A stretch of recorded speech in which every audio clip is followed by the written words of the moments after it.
Congratulations. Thanks for speaking with us. Congrats on the win and the goal. I wanted to ask first about what you saw in that goal. It felt from the press box like the header went up and it just took a long time to get into the goal. I was wondering what you saw coming in for the goal and then how it felt watching it kind of slowly arc its way in. After when I got a contact with the ball, I was so sure about it. Because, when the ball hit my head or when I hit the ball, whichever way, I was so sure that the ball was going directly into the post. So, but I was already waiting for the rebound in case the crossbar decided to play a quick one on me. But I'm so grateful that it went in. I know it's been a difficult 2-3 weeks for you. I was wondering what you had to go through to sort of be prepared to play today and not just show up and play, but to actually truly contribute in the way that you did. Football is a source of joy for me, and irrespective of what I'm going through, I know even my challenges would not stop me from achieving happiness, and football actually gives me that joy. And I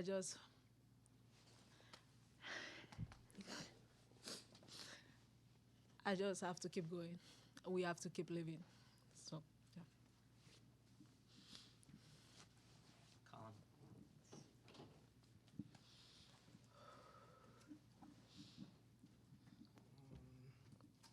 So I know it's, I don't want to do it too much, but I know it's a difficult period for you. But what did it mean for you, to score that goal at a time like this with everything that's going on?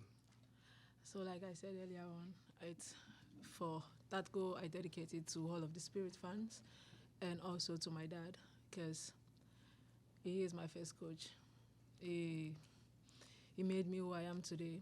He trained me on how to keep believing and keep moving on. And if I didn't come back and this goal didn't happen, I might never forgive myself because I might feel like I'm still grieving. But with this, my dad is with me and he's giving me the strength to keep going, and this goal was a proof. Before that goal, you were on the halfway line. I saw you sort of massaging your foot like you were injured, so I was kind of worried. What was going through your mind at that time? Did you feel like you couldn't, you had to push yourself to go further? I was cramping all over. I was cramping from my groin to my adductor, to my hamstring, to my calf. But something was sure that I was going to get a goal. So I had to just keep going. And, thanks to God, I was able to get the goal before I am being pulled out because it would never be complete if I didn't get that goal. And Aubrey, everyone talks so highly about you and what you bring to those penalty shootouts. When you stand there looking at the opponents looking at you, do you feel like they're intimidated by you? I would think so. We obviously won in the semifinal last year in Gotham. No one scored, so I'm sure that's in the back of their minds. But I give a lot of credit to our fans. They're so loud. I have to imagine that's quite intimidating to come up as the opponent and to try to score in front of that. So, yeah, they brought the energy, the confidence, and, I was just confident in our preparation and knew that we would execute today. Hey guys, congrats on the win. Fantastic performance from both of you. Aubrey, I just wanted to know, obviously all the talk is about the penalty shootout heroics from you, but what's just going through your head? It's kind of a follow-up to the last. Honestly, it was pretty calm. Again, confident that we would pull through. I was kind of mad at myself for taking it that far. I think we executed our game plan perfectly up until the 93rd minute when they scored.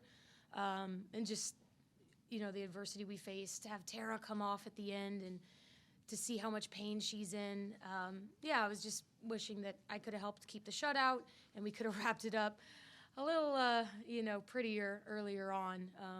I could tell the players were really pushing hard and everyone was pretty tired. Louisville as well. A lot of tired legs, but really proud of us for grinding through. So it was calm, confident, but yeah, a little bit of frustration for having to be in penalties in the first place. And you guys play, obviously, opposite sides of the pitch. You guys had possession for, well over 70% of that match. What are both of your perspectives from seeing it from different sides and just not being able to really get that breakthrough and really not finish off those chances that maybe should be finished? I thought the first half was beautiful. Didn't have much to do. Was just enjoying everything in front of me. Great movement, great decision making, and I think we just kind of got a little bit tired in the second half. Didn't have the correct movement and spacing off the ball, so kind of just bad decisions. Gave it away a little bit too much. Maybe went a little bit too direct, which played into Louisville's hand. But yeah, we grinded it out as much as we could, and incredible goal by Gift. Thought that was going to be the game winner, so sorry about that. It's okay. But yeah, the first half was great possession. Second half, I think we got a little tired and kind of strayed away from our game plan. But yeah, just proud of how we fought through that. Congratulations on the win. My first question's for Gift. What was your impressions of playing your first NWSL playoff game? So after when we qualified for this playoff, I was super excited and I couldn't wait for it. Yesterday during the training, I was just screaming, playoff. Aww. It's my first playoff and I want it to end well for me. And Aubrey, well, in those situations when you're facing off against your opponents in a penalty kick shootout, what thoughts run through your head at that moment in time? I don't know. Good question. It's just, focusing on my preparation and, watching their run up, making sure I time my dive right. Just focusing on one kick at a time, not really looking at the score or what's going on for us, but just making sure that I do my part to help us win. Thank you. Go to Jeff. Aubrey, just to follow up on that, you mentioned yesterday you know Jordan fairly well, Jordan Bloomer. Yeah. In a penalty shootout, how much, if at all, are you two interacting? Is there any sort of gamesmanship in any way? Or No, I'm not a trash talker. I just kind of focus on my job. Just if anything, I'm just more engaged with the fans and was trying to get them hyped up. Just kind of focusing on me and what I need to do. and just going into the week ahead, with knowing the injuries, the stuff that everything that you've been dealing with as a team, how do you approach that? I mean, obviously you went through that this week, but now you add a couple more injuries, unfortunately. I mean, how do you approach just kind of that, even mentally, of building up to another game? Yeah, we'll just take it one day at a time. Hopefully some rest will help for Tara and Gabby. I haven't heard exactly what their injuries are. Hopefully we can get them back and some of our other players back. But more than anything, I think we can take away today that, we have a lot of depth. We are determined, and we can do whatever it takes to grind out a win. Again, should have probably wrapped it up in regulation, but we dug deep. We didn't let it get to us mentally that we conceded late. I think we can take a big step forward regardless of who we have available next week and know that we'll be ready for the match. Jose. Right here, guys. First off, congratulations on the win. Questions for Aubrey. We talked earlier in the week how important you felt it was to not basically be a surprising win for Louisville. How did you feel about your teammates' mentality playing throughout the whole 120, especially on tired legs? And Adrian kind of mentioned the hard work you go through to prepare for these PKs and how much you guys have practiced a month leading into these playoffs. Can you kind of go into detail as to the work that goes behind the scenes and preparing for PKs? I know we talked a lot about the game plan and trying to limit the chaos, keep possession, not let them be as direct. And, again, I felt we did such a great job until the end where I just think we got some tired legs, tired minds. The extra time, I thought we had some great chances. Paige came in, did a great job working down the right wing, put in some great crosses. We barely missed connecting on a couple of those. So, we battled back and still had some good chances. I think we'll probably look at that final pass and that final detail there and look to fix that for next week. In terms of penalty prep, yeah, we definitely practice. We have a team sports psychologist as well who kind of gives us some tips and walks us through just the routine for the kickers. And, yeah, there's a lot that goes into it that, yeah, maybe the average person wouldn't see. But it's just about us being together and believing in each other and knowing that we've prepared. And I think that's reflected today in, yeah, the confidence of our penalty kickers. And, yeah, we did our job. So moving on. We'll go to our junior reporter. Hi, I'm Elise, the junior reporter for Mighty Blue Walls. And my question's for both of you about the pressure was really on in overtime. How did both of you guys deal with that? You want to go? Yeah, Or- you go first. Just staying present, like communicating with my defenders is really important for me, to not think about the goal conceded or what's to come if that's penalties, but yeah, just staying connected behind the back line and making sure I'm scanning to see like where their attacking threats are, or if I get the ball, like where my options are. But yeah, staying present is really important to not let any nerves get in. Yeah, what she said. Yeah, just I think we are so connected that if, for example, if Aubrey is tensed, I can sense it, and then I go talk to her and calm her down. So we're just connected that we can feel whatever any other person is feeling, and then we just talk to the person, and then everything is cool. Yeah, the coaches brought a lot of energy too during the water breaks. That was really important as we were getting tired.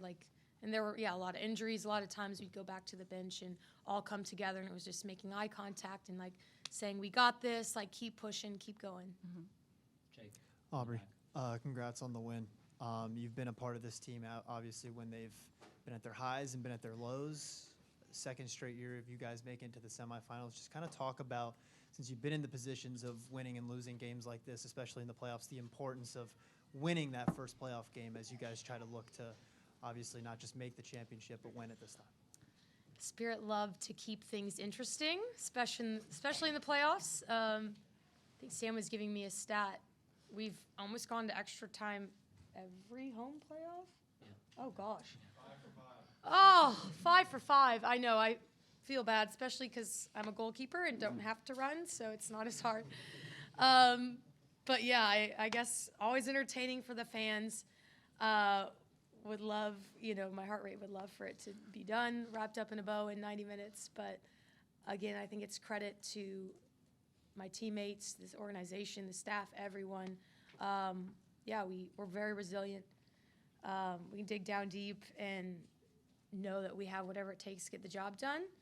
So that'll definitely give us some confidence going into the semi next week, which hopefully we won't need to go to penalties. That would be a gift. Yeah, it would be a gift. All right, Maybe get us 2 goals. we'll go to Jonathan.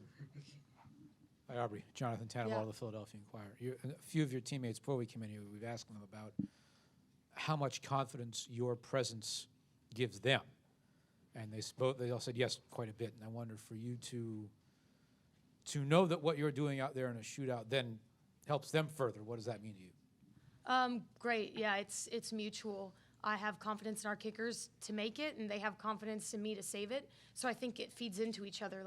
When you know, all right, Aubrey's going to pull out a save, we just got to hit ours and we win. And then I know, they're going to make it. I just need one save and we'll be good. So I think that just kind of, breeds confidence and takes a little bit of pressure off the kickers and a little bit of pressure off me, and just helps each other get our job done. Hi, Aubrey. You mentioned that you like to engage with the fans during the penalty kickouts or shootouts, and I wanted to ask, so the kickers always get the luxury of silence on the home games, but Yeah, you don't right. seem to get that luxury. So is that something you fuel your performance with, or is that something you tune out? I know you said you like to engage, so I'm curious how you deal with not being afforded that same luxury. It doesn't bother me. Again, I think it gives me kind of a feeling of being invincible, and makes it seem, maybe the goal's a little smaller, and definitely helps me for the Louisville players to have to walk up all that way from the center circle, see the loud, rowdy Audi fans. I have to imagine that's pretty intimidating. So yeah, I think that definitely helps and is probably, pretty intimidating and gives us a little bit of an edge. Andre. Yeah, Andre. Thank you. Congrats on the win, both of you, and Gift, congrats on the goal. Gift, wanted to ask you about your connection with Rose.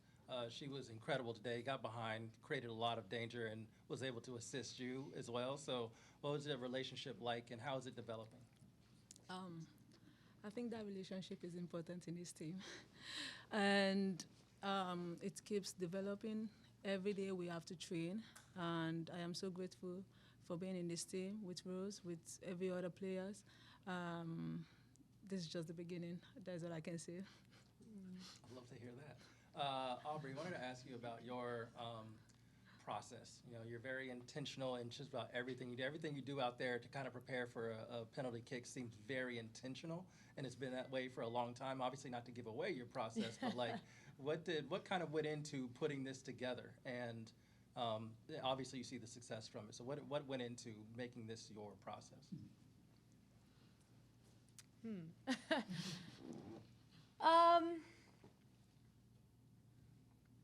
We practice penalties. Honestly, throughout the season, ironically, I've not saved any in the run of play this year, so maybe I just need to get into more of a rhythm. But just practice timing my dive right according to different types of run-ups. Making saves at different heights. So it's not like, oh, it's playoffs, there's panic. Like, it may come down to penalties, which it could be concerning for some people because, you associate penalties with a little bit of luck. But I think it's, again, a skill that can be practiced for the shooters, for the keepers as well. So, all of us have been practicing all year long with our goalkeeper coach. And, we know we're ready for it. So I think, again, that gives confidence going into it for our kickers, for me, and, ultimately just leads to good outcomes. Were you in line to take one? I was in line. I can't tell you when, but can't give that away. But yeah. Thank you. Melanie. Hi, congrats both on the win. A question for both of you. Adrian before was talking a lot about how the mental side of the game and how important it is to kind of be prepared and, providing you all with resources with sports psychologists, in the run up to this. So how important is it for both of you to kind of have access to those resources and have that be part of your routine, especially in these high pressure moments in the playoffs? Yeah, it's a huge part of what goes into being a pro athlete. For a long time, it's not been talked about. Resources not been provided. We've had a sports psychologist on staff since last year. He's great. He works with us individually if we need, but also as a team. We've done presentations on kind of like maintaining our cool.